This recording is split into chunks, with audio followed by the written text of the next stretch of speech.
बदलिदो परिस्थिति, राष्ट्रका बदलिदो आवश्यकता, मानव जातिका आवश्यकता र त्यसलाई परिपूर्ति गर्ने सम्बन्धमा प्रविधिको विकास, यी कुराहरूलाई ध्यानमा राखेर यिनको महत्त्वलाई बुझेर यी कुराहरूलाई खास गरी आइटीको सेक्टर, साइबरको सेक्टर, यी सेक्टरहरूलाई दुरुपयोग हुनबाट जोगाउने, दुरुपयोग भयो भने त्यसलाई परास्त गर्ने र राष्ट्र निर्माणमा सही पक्षहरू, आवश्यक पक्षहरू यिनीहरूलाई उजागर गर्ने र राष्ट्र निर्माणको अभियानलाई अगाडि बढाउन योगदान गर्ने हिसाबले साइबर सर्कल प्रारम्भ गर्नुभएको छ। यस अवसरमा बधाई भन्न चाहन्छु साइबर सर्कललाई। यसको प्रारम्भ गर्ने, यसलाई अगाडि बढाउने साथीहरू, संगठन युवा संघ नेपाल र त्यससँग विभिन्न ढङ्गले सम्बन्धित रहेका साथीहरूलाई धन्यवाद भन्न चाहन्छु। तपाईँहरूमाथि एउटा आशा जागेको छ कि तपाईँ आज देशमा जस्तो खालको राजनीति चलिरहेको छ र देशका विरुद्ध त्यसलाई जसरी प्रयोग गर्न खोजिएको छ र राज्यका वा राज्यभन्दा अझ बढी बाहिर लगानीहरू परोक्ष प्रत्यक्ष अनेक प्रकारका, खास गरी परोक्ष लगानीहरू, नदेखिने गरी बाह्य लगानी सञ्चारको क्षेत्रमा यो डरलाग्दो कुरा छ। सञ्चारको माध्यमबाट सूचना प्रविधि, यो सबै कुरा हातमा लिने र त्यसलाई प्रयोग गरेर गलत बाटोमा र लगानीकर्ताहरूको हितमा त्यसलाई प्रयोग गर्ने, दुरुपयोग गर्ने र राजनीतिलाई विकृत बनाउने, समाजको अग्रगमनलाई अवरोध खडा गर्ने, राष्ट्रिय एकतालाई कमजोर पार्ने, देशभित्र विभिन्न छिद्रहरू खोजेर त्यहाँ धाँजाहरूलाई अझ बढी पहिले धाँजा बनाउने, त्यो धाँजामा पेसा ठोकेर पेसा ठोक्दै जाने र त्यसलाई बढाउँदै जाने र समाजलाई विभाजित गर्ने यस्ता प्रयासहरू भइरहेका छन्। सञ्चार माध्यम यसका निम्ति जनचेतना फैलाउने वा जनचेतनालाई अलमलमा पार्ने, राष्ट्रका निम्ति वातावरण निर्माण गर्ने, राष्ट्रको हितका निम्ति, विकासको निम्ति, अग्रगमनका निम्ति वातावरण तयार गर्ने अथवा राष्ट्रहित विपरीतका गतिविधि सञ्चालन गर्ने, यस्ता कुराहरूका लागि यो क्षेत्र बहुतै महत्त्वपूर्ण भूमिका खेल्न सक्ने क्षेत्र हो। त्यसैलाई बुझेर हामी आफूले काम गरिरहेको छौँ। खास गरी जनतासम्म सत्य कुरा पुर्याउने, साँचा सूचना, सही चेतना, वैज्ञानिक चेतना, अग्रगामी चेतना, न्यायोचित पक्षको चेतना, यी कुराहरू जनतासम्म पुर्याउने माध्यम कहिले कहिले राष्ट्रका निम्ति, कहिले कहिले बृहत्तर राष्ट्रका निम्ति, कहिले कहिले सञ्चार माध्यमले फेक न्युज पनि दिन सक्दो रहेछ। इतिहासमा त्यस्तो पनि भेटिन्छ कहिलेकाहीँ। तर राष्ट्रका निम्ति मात्रै गर्छ त्यस्तो यदि देशप्रति वफादार छ। उहिले हिस्ट्रीमा पेरिसमाथि फ्रान्समा जर्मनको आक्रमण भयो, भीषण आक्रमण। जर्मन सेना असाधारण ढङ्गले दिग्विजय गर्दै अगाडि बढिराखेका थियो, जसलाई कसैले रोक्दैन। त्यहाँ सिन नदी पार गर्न एउटा म्याग्नेट लाइन यस्तै के हो, त्यो चाहिँ अभेद्य किल्लाको रूपमा मानिन्थ्यो। त्यसलाई पार गर्न कसैले पनि सक्दैन त्यो, किनभने पेरिसको रक्षाको किल्ला हो भनेर त्यो नदीको किनारमा एउटा पर्खाल बनाइदियो। जर्मन सेनाले त्यो पर्खाल भत्कायो र सिन नदीको पुलबाट पेरिसतिर प्रवेश गर्न थालेपछि एकजना कपडा धोइरहेको महिला, त्यो नदीको किनारमा कपडा धोइरहेको एउटा महिलाले, "ओ तिमीहरू, यो फ्रान्सको सेना जस्तो लाग्दैन, कहाँको सेना हो तिमीहरू?" भनेपछि "हामी जर्मन सेना हौ, पेरिस कब्जा गर्न आएका हौँ" भनेपछि "रोक" द्रोहीले आदेश रोक्यो भनेर आदेश। उनीहरू रोकिन माने। यहाँ फ्रेन्च छँदाछँदै फ्रान्सेली यहाँ उभिँदा एउटा जिउँदो फ्रान्सेली यहाँ हुँदा तिमीहरू कसरी अगाडि बढ्न सक्छौ?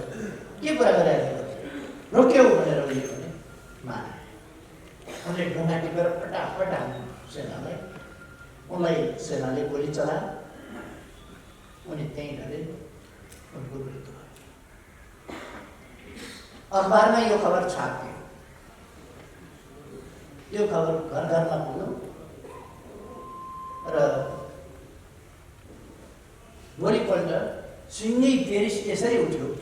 एउटी महिलाले पर्खाल तोडेर, त्यो म्याग्नेटिक पर्खाल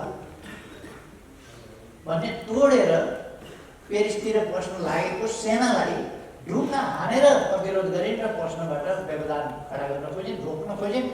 हालाकि उनी मारिन्, तर पेरिसवासी जिउँदो छैन्जेलसम्म विदेशी कसैले पनि पेरिसमा पस्न पाउँदैन, सक्दैन, हामी दिँदैनौँ भनेर उनले देहत्याग गरे। त्यस खबरले हरेक पेरिसवासी म जिउँदैछु, कसरी विदेशी सेना मेरो देशमा पस्छ, म जिउँदा हुँदै कसरी पस्छ, हरेकले बारदलीबाट ढुङ्गा हान्छ, छतबाट ढुङ्गा हान्छ, माथिबाट इँटा खसाउँछ। सेना लड्न पाएन। योभन्दा अगाडि पेरिसवासीले नै हाइतला खेलाउँछ। गल्लीमा भए गल्लीमा हिर्काएको छ, उता भयो उता हानेको छ, कता कुद्ने कतातिर हान्ने, बाल बच्चा बुढाबुढी सबैले हिर्काएको छ जर्मन सेनाबाट। अनि को हुन् ती महिला? खोज्नु पर्यो, तिनलाई सम्मान गर्नु पर्यो, कमसेकम तिनको परिवार होला, सम्मान गर्नु पर्यो। खोजी भयो, कहीँ फेला पर्दैन। अनेक खोज्यो, कहीँ छैन। गोली लागेको कतै देखिँदैन, त्यहाँ रगत पनि देखिँदैन। कहाँकी महिला हुन् त्यो पनि थाहा छैन, को हो? अनि त्यो पत्रकारलाई थाहा होला भनेर पनि जुन पत्रिकाले छापेको थियो त्यसका सम्पादक कहाँ खोज्दै मान्छेहरू, को महिला, कहाँकी महिला, कस्ती महिला, तिमीहरूले कहाँ देखा हो, कहाँनिर लडे हो भनेपछि यो त लडेको त मैले देखिनँ, तर मैले पेरिस जोगाउनका लागि पेरिसवासी कस्तो हुन्छ भनेर एउटा परिकल्पना गरेँ। त्यो परिकल्पनाको महिला हुन् जसले सेनालाई ढुङ्गा हानेर गोली खाएर मरे। यो परिकल्पनाको कुरा हो। उनले भनेपछि त्यो पत्रकारलाई ठुलो राष्ट्रिय अवार्डका साथ सम्मान गरियो, उसको जय जयकार गरियो। राष्ट्रका लागि, राष्ट्रिय सेन्टिमेन्ट, राष्ट्रिय सुरक्षा, राष्ट्रिय हित, राष्ट्रिय उन्नतिका लागि कहिले कहिले यस्ता सेन्टिमेन्टल कुरा सही नभएर कथा नै भए पनि परिकल्पना भए पनि कहिले कहिले सञ्चार माध्यमहरूले गर्छ राष्ट्रका निम्ति जो सही होइन भनेर कसैले त्यसलाई चुनौती दिइरहँदैन। तर राष्ट्रका विरुद्ध सञ्चार माध्यमको धर्म होइन। राष्ट्रका विरुद्ध, जनताका विरुद्ध, जनताका अधिकारका विरुद्ध, जनताले पाउने न्यायका विरुद्ध, जनताले पाउने विकास र समृद्धिका विरुद्ध, जनताले लडेर ल्याएका उपलब्धिहरूको रक्षाका विरुद्ध, ती उपलब्धिहरूलाई हराउने, कमजोर पार्ने हिसाबले सञ्चार माध्यमले वास्तवमा कहिल्यै पनि गलत अथवा आधारहीन त्यस्तो न्युजहरू दिन। तर नेपालमा तपाईँ हामीले देखेका छौँ हाम्रा उपलब्धि, हाम्रा ठुला ठुला उपलब्धि, हामीले गरेका नेपालीपनका कामहरू, हामीले गर्न खोजेका विकासका प्रयास, हामीले अगाडि सारेका विकासका नीतिहरू, राष्ट्रियता सम्बन्धी नीतिहरू, लोकतन्त्र सम्बन्धी नीतिहरू, विकास सम्बन्धी नीतिहरू, सामाजिक न्याय र समानता सम्बन्धी नीतिहरू, यी नीतिहरूलाई गलत ढङ्गले प्रस्तुत गर्ने, तिनको अपव्याख्या गर्ने, तिनको सम्बन्धमा भ्रम फिजाउने, यस प्रकारका काम कतिपय ठाउँबाट सञ्चार क्षेत्रको, सञ्चार माध्यमको, सञ्चार प्रविधिको दुरुपयोग गरेर हुने गरेको छ। मैले विश्वास लिएको छु आइटी सर्कलले, यो साइबर सर्कलले राष्ट्रिय हितको पक्ष, राष्ट्रिय भावना जगाउने, राष्ट्रिय स्वाभिमान जगाउने, राष्ट्रिय हितको पक्षमा उभिने भावना जगाउने, राष्ट्र निर्माणको भावना जगाउने, राष्ट्रिय एकताको भावना जगाउने, विकासका निम्ति म लाग्नुपर्छ, खट्नुपर्छ भन्ने भावना जगाउने र राष्ट्रलाई अगाडि बढ्नका निम्ति, राष्ट्रमा सुव्यवस्था, शान्ति सुव्यवस्था स्थापना गर्नका लागि यसले महत्त्वपूर्ण योगदान पुर्याउनेछ मैले विश्वास लिएको छु। र यस विरुद्धका गतिविधिहरू, जनतामा भ्रम फिजाउने त्यस्ता खालका गतिविधिहरूलाई यसले पराजित गर्नेछ भन्ने विश्वास। हामी एउटा खास मोडमा छौँ। जनताले जित्ने कि जनविरोधीहरूले जित्ने भन्ने फेरि एउटा निर्णय हुनेवाला छ। कतिले ठानेका छन् अदालतको फैसलाबाट जनताका पक्षधर, देशका पक्षधर शक्तिहरूलाई पराजित गरियो, जनादेशबाट एउटा सरकार हटाइयो र जनशक्तिलाई हटाइयो। अब यो अन्तिम विजय हो भन्ने ठानेका छन्। केही व्यक्तिहरूले बोल्दै हिँडेको तपाईँहरूले सुन्नु भएको होला, विभिन्न कुराहरू बोल्दै हिँडेका छन्। कसैले के बोल्छ, कसैले के बोल्छ।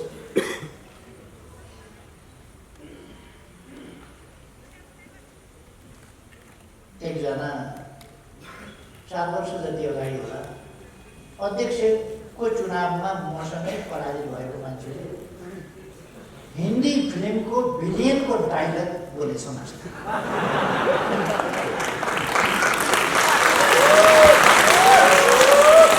के भनेछन् भने जो हमसे टकराएगा वो चूर चूर हो जाएगा। त्यसो भए त 7 वर्ष अगाडि नै चूर चूर भइसक्यो।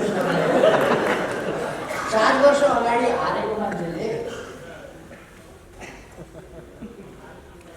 भने जो हमसे टकराएगा वो चूर चूर हो जाएगा यस्तो भनेछ। मलाई त्यो कसरी बोल्न सक्यो?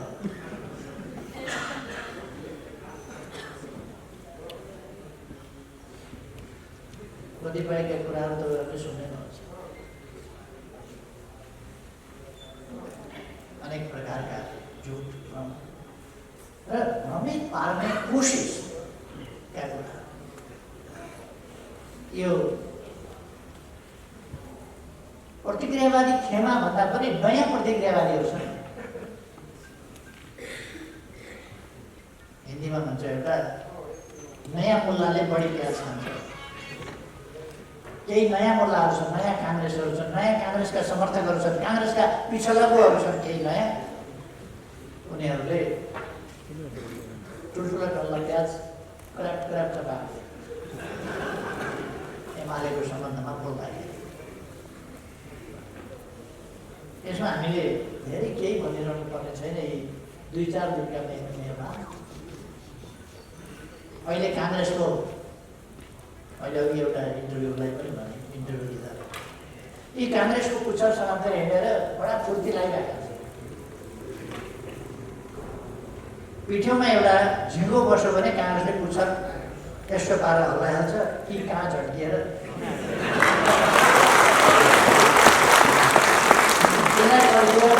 छोडिएर बस्छ काङ्ग्रेस। काङ्ग्रेसलाई अलिकति झिँगासिँगाले केहीले टोको पिठ्यौमा भने पुच्छरले त त्यो झिङ्गो त नपाउनु पर्यो, ढ्याक्क पार्दाखेरि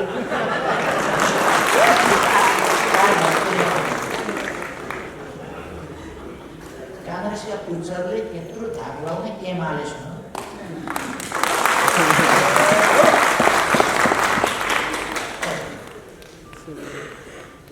हामी एउटा नयाँ निर्णायक बिन्दुमा छौँ भन्ने गरेका छन् नि। एमाले एकतिर अरू एकतिर। एमाले भनेको हामीले थाहा पाउनुपर्छ, एमाले भनेको अब नेकपा एमाले भनेको पार्टीको नाम मात्रै होइन, नेपाली जनता र नेपाली जनताको प्रतिनिधि शक्ति हो।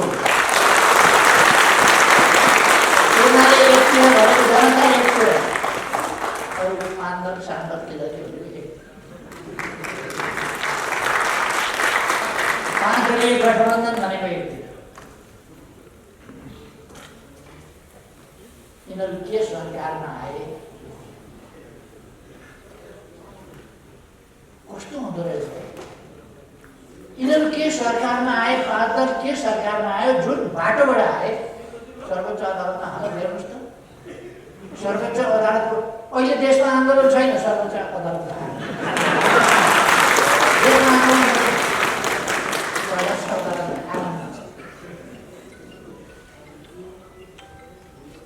जनता छक्क परेर हेरिराखेका छ।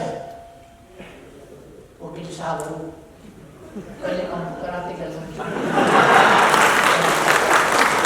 यो कम्पु कराते सबै के हो भने यो 5 दलको कानुनी क्षेत्रको रिफ्लेक्सन, कानुनी क्षेत्रको रिफ्लेक्सनमा उहाँहरूले जे गर्नुभएको थियो त्यसको प्रकटीकरण मात्रै। अब बारमा तमासा, सर्वोच्च अदालतमा तमासा।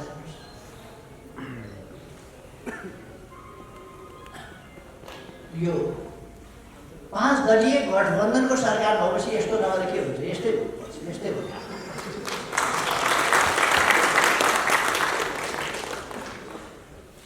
मैले अघि भर्खर एउटा अन्तर्वार्ता दिँदै पनि भनेको थिएँ कि क्यान्सर भइसकेको छ, न्यायिक क्षेत्रमा क्यान्सर भइसकेको छ। श्रीमान न्यायाधीशज्यूहरू भन्दै हुनुहुन्छ, बारले भन्दैछ, वरिष्ठ अधिवक्ताज्यूहरू भन्दै हुनुहुन्छ, कानुन व्यवसायीहरू भन्दै हुन्छ। जनता छक्क परेर हेरेर क्यान्सर भइसकेको छ हाम्रो, त्यसको उपचार कसरी खोज्न खोजिरहेछ भन्दा एउटा धामी बोलाएर दुबोको मुन्टा सुन्टा ल्याएर कुखुराको अन्डा ल्याएर यसो पारेर दुनामा लगेर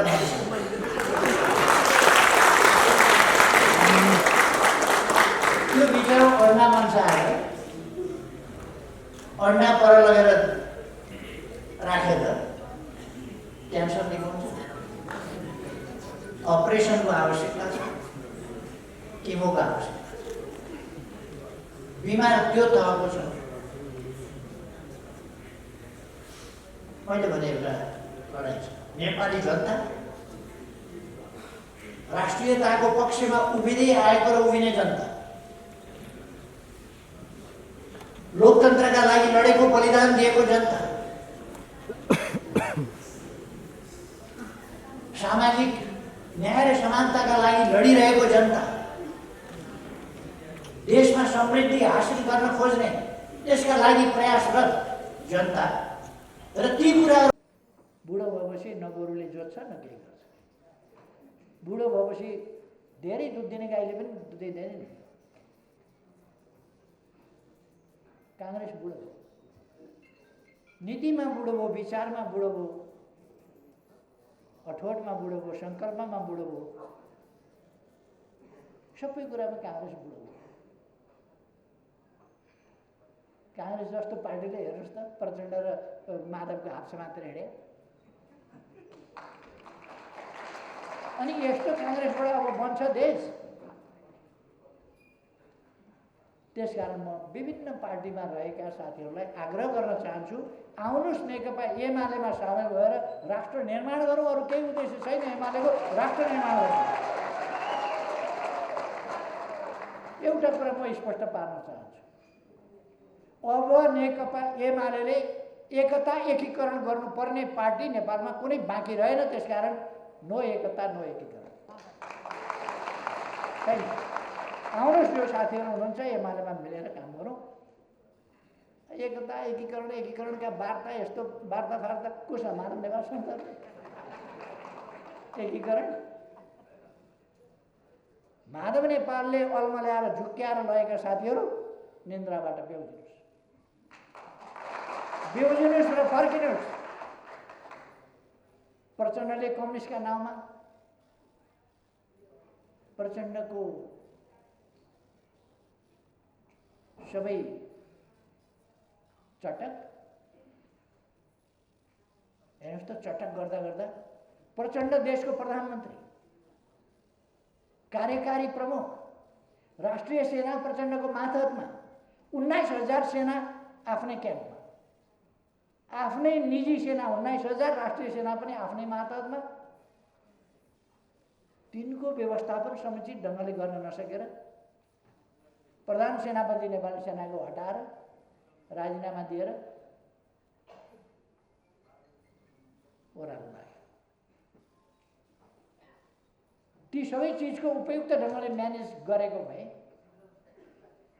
स्थिति फरक पर्थ्यो, देश अगाडि बढ्थ्यो। उद्देश्य बेग्लै भएपछि, बेग्लै मनसाय भएपछि समस्या समाधान गर्ने होइन। प्रचण्डले कुनै समस्या समाधान गरेर देख्नुभएको छ? जहिले पनि समस्या खडा गर्ने, समस्या खडा गर्ने। हामीलाई बिगार्न खोजेको थियो, नबिग्रिने देखेपछि कहाँ बिग्रिन्छ? अब काङ्ग्रेसलाई समातेको छ। काङ्ग्रेस, म चेतावनी दिन चाहन्छु, काङ्ग्रेस होसियार। प्रचण्डले भ्याइदिन्छन्। हामीलाई भ्याउन खोजेको थियो प्रचण्डले। त्यसकारण हामी एउटा उद्देश्य बोकेर हिँडेका छौँ। त्यस उद्देश्यका लागि सबै क्षेत्रबाट हाम्रा प्रयासहरू अगाडि बढ्छ। साइबर सर्कल आफ्ना ठाउँबाट आफ्ना प्रयासहरू, यी उद्देश्य, यी विचारहरूलाई बुझेर अगाडि बढोस्। हामी त्यही आग्रह गर्दछौँ, म त्यही आग्रह गर्दछु। मैले विश्वास दिएको छु साइबर सेना, पहिले साइबर सेना भनिन्थ्यो, अहिले साइबर सर्कल भन्नुहोस् तपाईँहरूले, यो नाम झन् राम्रो छ। साइबर सर्कल सफल हुनेछ भन्ने मैले विश्वास दिएको छु। सफल होस्, शुभकामना भन्न चाहन्छु। अब पर्सि महाधिवेशन छ। सबै भाइ बहिनीहरू, यो सर्कल नै मोबिलाइज हुनेछ। मोबिलाइजेसनको त्यसो आफ्नो दिमाग, आफ्ना उद्देश्य, आफ्नो मोबाइल, आफ्नो ल्यापटप, आफ्ना औलाहरू, बस देशका लागि सक्रिय हुनेछ। हाम्रो काम, हाम्रो आचरण सक्रियता, हाम्रो स्वभाव सक्रियता, सक्रियताका साथ जुट्नुहोस्। म तपाईँहरू सबैलाई धेरै धेरै शुभकामना भन्न चाहन्छु। स्वास्थ्य राम्रो रहोस् सबैको। तपाईँहरू सबैको धन्यवाद।